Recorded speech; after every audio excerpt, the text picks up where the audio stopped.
Bonsoir, aujourd'hui nous allons voir le chapitre 8 du roman autobiographique d'Ahmed Sfraoui, La boîte à merveilles. Alors ce chapitre est considéré parmi les chapitres les plus importants de ce roman autobiographique. Il constitue l'élément perturbateur qui va changer la vie du narrateur qui est Sidi Mohammed, qui n'est en fait qu'Ahmed Sfraoui. Alors, comme vous avez pu le remarquer, depuis le début de l'histoire, les événements relatés avaient un rapport avec le quotidien de Sidi Mohammed, le personnage principal de notre histoire. Du chapitre 1 jusqu'au chapitre 7, il était question de présentation des personnages du roman. Au début, on vous parle d'un narrateur personnage qui se rappelle son enfance solitaire et triste. Ensuite, la présentation du lieu de l'action, c'est-à-dire d'Ashwafa et ses locataires, et on enchaîne par le récit des scènes de la vie quotidienne du narrateur. Donc, vous avez entre autres le récit du vin mort, le msid ou bien l'école coranique. Nous avons les visites des marabouts de Sidi Ali Bouraleb, puis vous avez l'achat des nouveaux vêtements pour fêter la fête de Ashura, les festivités, etc. C'est-à-dire finalement, nous avons des événements qui ont un rapport avec la vie quotidienne des habitants de Tashwafa et bien sûr le narrateur principal qui est Sidi Mohammed. C'est-à-dire à travers ces chapitres-là, l'écrivain essaie de mettre en valeur les traditions, les habitudes de notre société, les rituels et les mœurs.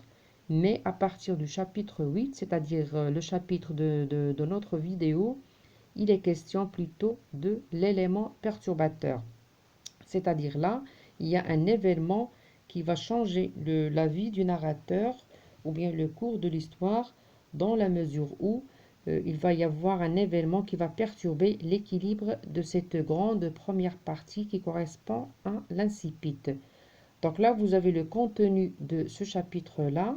Bien sûr, l'élément perturbateur dans ce roman autobiographique, c'est la ruine ou bien le père qui a tout perdu pendant sa visite au souk avec sa femme et leur fils Sidi Mohammed, et le père qui se trouve dans l'obligation de quitter sa famille pour aller travailler aux environs de la ville de Fès pour rétablir son atelier.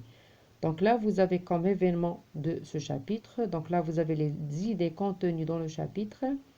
La fête de Ashura est loin maintenant et la vie retrouve sa monotonie et son quotidien. Les premiers jours de chaleur sont là. Donc là encore, vous avez les événements qui se passent pendant la saison d'été. Donc nous avons déjà fait le découpage de ce roman autobiographique et nous avons dit aussi que l'action dans ce roman se passe en 3 saisons différentes, l'hiver, le printemps et l'été. Donc là, vous avez des événements qui se passent pendant la saison d'été. Donc vous avez ensuite l'école coranique quitte la salle du Cid, trop étroite et trop chaude pour s'installer dans un sanctuaire proche. L'enfant se porte bien et sa mémoire fait des miracles. Son maître est satisfait de ses progrès et son père est fier de lui.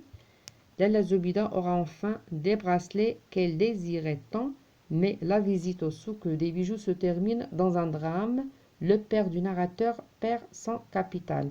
Donc là, ce qu'on peut comprendre, c'est qu'à partir de ce chapitre-là, on peut remarquer que le changement a joué un rôle très important sur la psychologie du narrateur parce qu'il désormais il commence à aimer son école coranique et il fait des progrès, c'est-à-dire il commence à apprendre rapidement et facilement, c'est-à-dire il finit par aimer l'école. Donc ce changement, c'est un rapport avec le changement climatique d'abord, parce que c'est l'été, puis le changement du site, parce qu'ils ont déménagé pour une autre salle qui est plutôt plus vaste et plus spacieuse. Donc son maître est satisfait de ses progrès et son père en est fier, comme nous avons dit. Donc Lalla Zobida aura enfin les bracelets qu'elle désirait tant, mais la visite au souk des bijoux se termine dans un drame. Pourquoi? Parce que le père a perdu son capital. Donc là, c'est l'élément perturbateur que vous avez dans cette histoire. La mère qui rêvait tant de ces bracelets que son mari lui offre ne songe plus qu'à s'en débarrasser. Ils sont de mauvais augure et causeraient la ruine de la famille. Sidi Mohammed s'abandonne dans un univers à lui. Il est homme, prince ou roi. Il fait des découvertes. Sa santé fragile lui joue des tours. Donc là, bien sûr, l'échappatoire de ce petit garçon, c'est toujours le monde invisible, parce qu'il avait besoin justement de vivre dans son propre univers pour échapper à sa tristesse et à sa solitude. Donc, il tombe grièvement malade par la suite. Après la forte chaleur du souk, il eut de violents maux de tête et fut secoué par la fièvre. Sa mère en fut bouleversée. Les affaires de Muallim al-Islam, le père du narrateur, vont très mal. Il annonce à sa famille la perte de son capital et sa décision d'aller travailler aux environs de Fès. Donc c'est pour cette raison que nous avons dit tout à l'heure, il s'agit là de l'élément perturbateur de ce roman autobiographique qui correspond justement, ou bien qui coïncide avec le départ du père pour travailler ailleurs, parce qu'il a tout simplement perdu tout son capital. Donc il avait besoin de rétablir son atelier pour reprendre son travail. Donc les ennuis de Lalla Aïcha, leur amie, ne sont pas encore finis. Son mari vient de l'abandonner.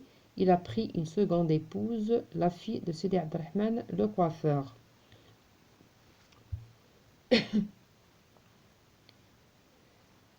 Les personnages de ce chapitre sont le frère, les enfants du Sidi Mohammed, son père Muallim Abdeslam, sa mère Lalla Zoubida et le Dlal.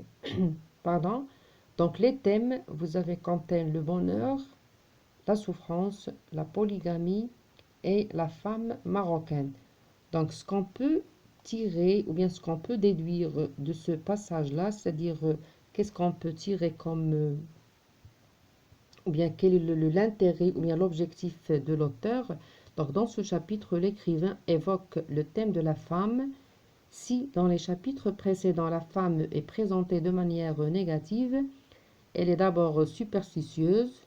Ce sont les femmes qui vont au marabout et qui fréquentent les frais. Elle est bavarde, prie moins et parle plus. La femme suit la voie du cœur plutôt que celle de l'esprit. Elle ne garde pas de secret.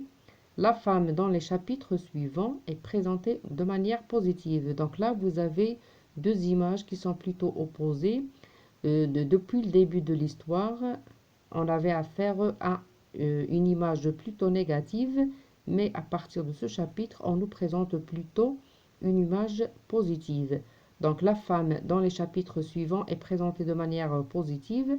Elle est affectueuse et pleine d'amour et de dévouement pour aider son mari. Donc là, c'est à travers le personnage de Lalla Aïcha qui a tout vendu pour venir en aide à son mari qui a été arnaqué pour son associé. Donc ce sont des choses dont on a déjà parlé auparavant.